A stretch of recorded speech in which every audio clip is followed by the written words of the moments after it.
Hello, I'm Commander WiggyB. This is the Elite Dangerous April 2019 update. Welcome to my latest PvE Piracy tutorial.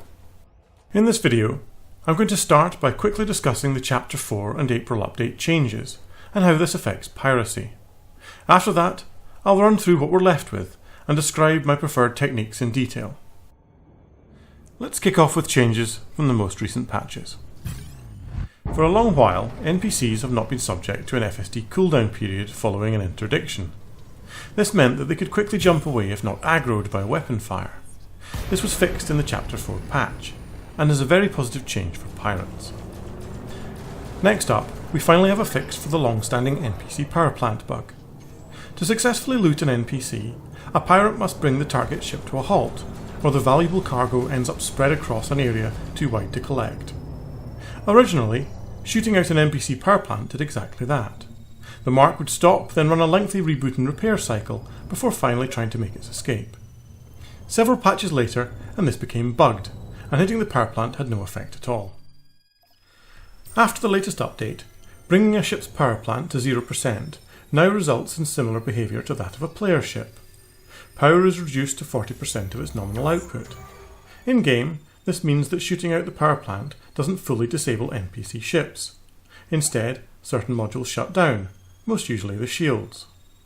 I've never seen a ship lose power to its drives or FSD, meaning that they continue to manoeuvre and can jump out after power plant damage. This essentially kills the original piracy mechanic for good.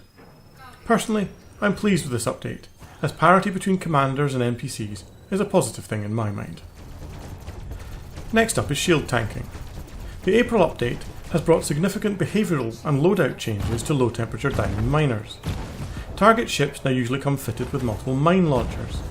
As soon as they are attacked, they try to run rather than fight, spamming mines as fast as they can. This means that pirates are unable to simply aggro a ship and then tank out incoming fire while looting it.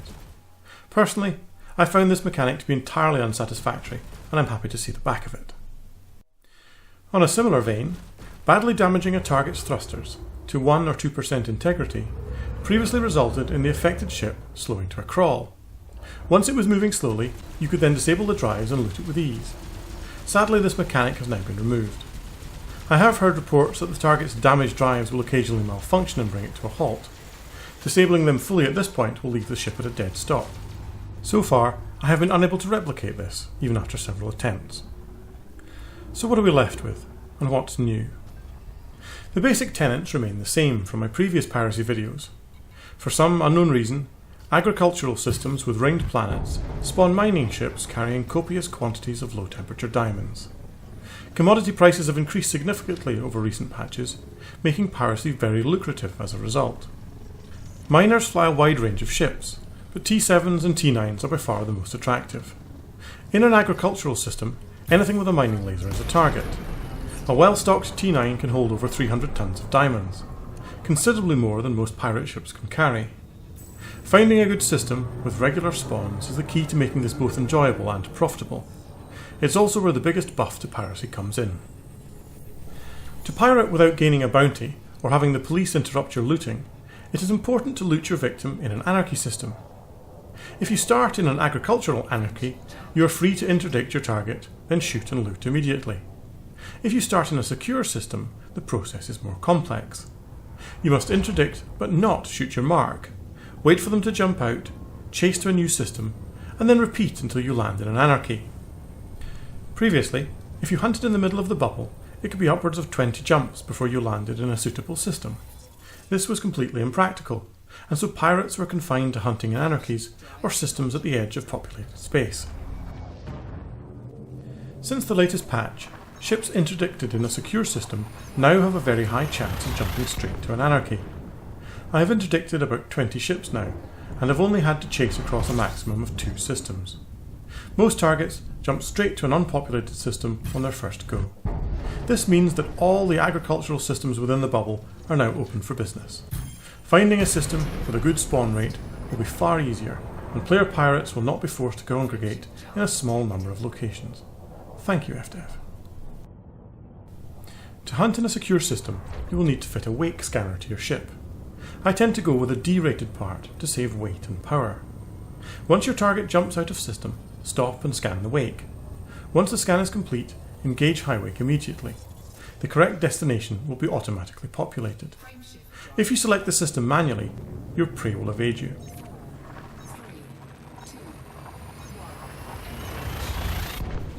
Once you reach your destination, the miner should spawn immediately. Select the target, but do not interdict until you're sure the ship is not headed directly towards the sun. If the ship crashes into the star during interdiction, you'll lose it. If it drops, you should have plenty of time to reach its low wake marker. Just be careful to avoid the star's exclusion zone while you close in. If the ship heads off into deep space, give chase and don't worry if it pulls away. It may even drop out of sensor range briefly. Just keep going at full speed. Eventually you'll catch up and be able to interdict. My preference is to fit an interdictor with the wide capture arc modification. While this mod reduces capture range, it often makes the initial agricultural system interdiction much easier. Targets regularly spawn heading towards you, and getting directly behind them takes time. The earlier you engage your tether, the less likely they are to reach their destination and escape. Once back in normal space, target the ship and then sub-target its drives. You should then attempt to strip its shields and disable it as quickly as possible. Seeker missiles with a drag effect are useful for both slowing the ship and knocking out its thrusters. This will prevent your target from manoeuvring in normal space and also stop it high waking. This should be easy when you're in pursuit, as the drives are continually exposed. However, if you take too long, the ship will jump out. Your hunt will then have to continue into the next system. Make sure you shoot your missiles from more than 500 meters away, or they will not cause any damage.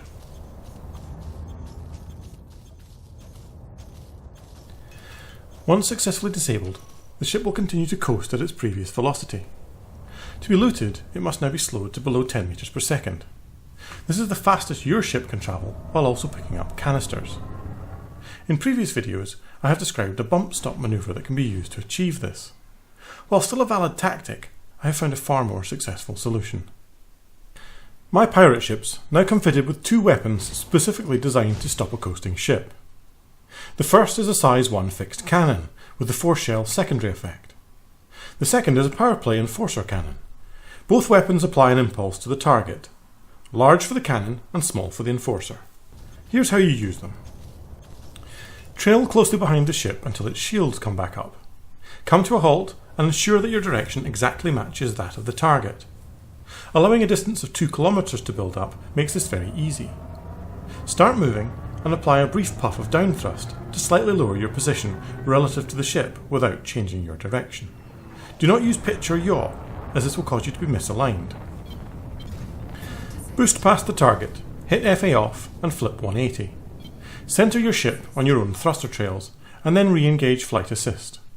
You should now be flying backwards in the same direction as the target. When you're a couple of clicks in front, zero your speed and come to a dead stop. Move down a small amount to bring your ship back into line.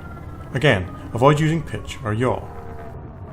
To slow the ship, the arresting force must be in precisely the opposite direction to the ship's motion. Sub-target a module that is close to the middle of the ship. The shield generator is a good choice on a T9.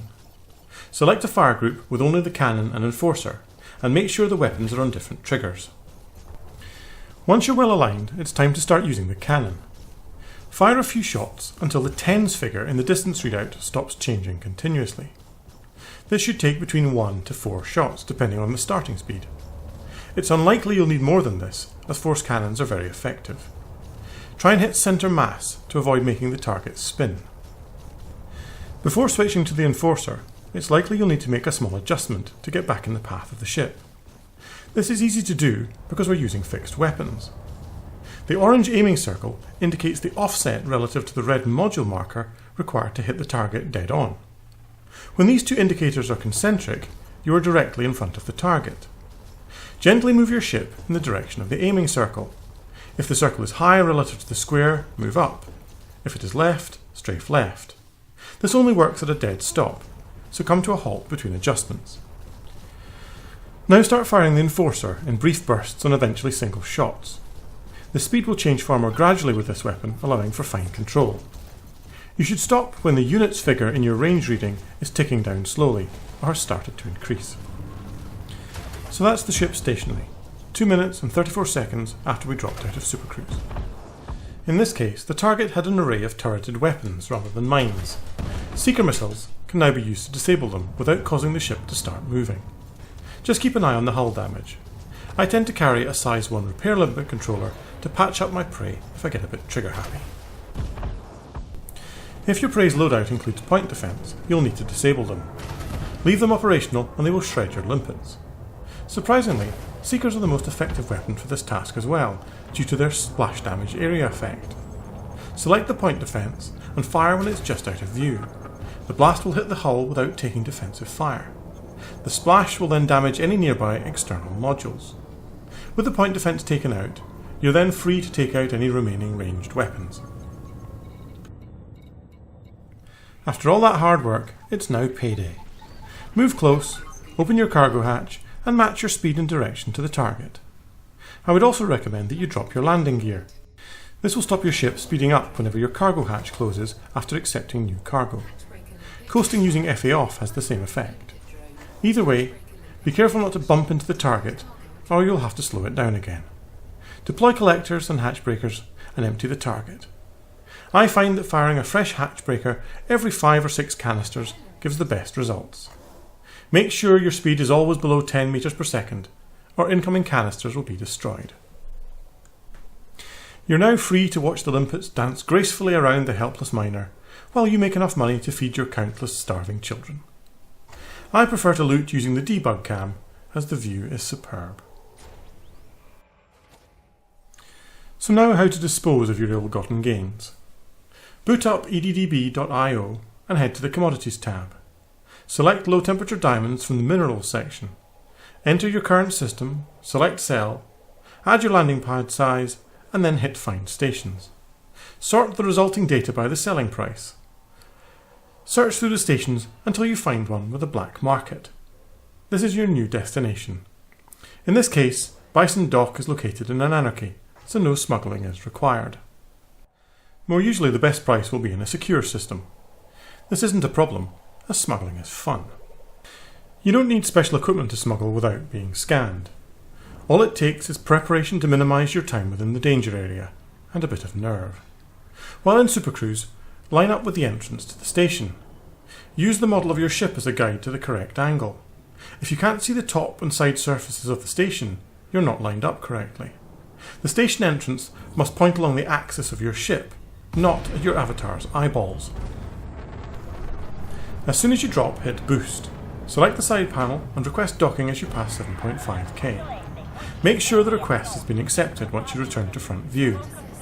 Boost again to maintain speed. Once you're within 3k, you can drop your thrust into the blue. The police won't have time to scan you before you reach the mail slot. So long as you don't crash.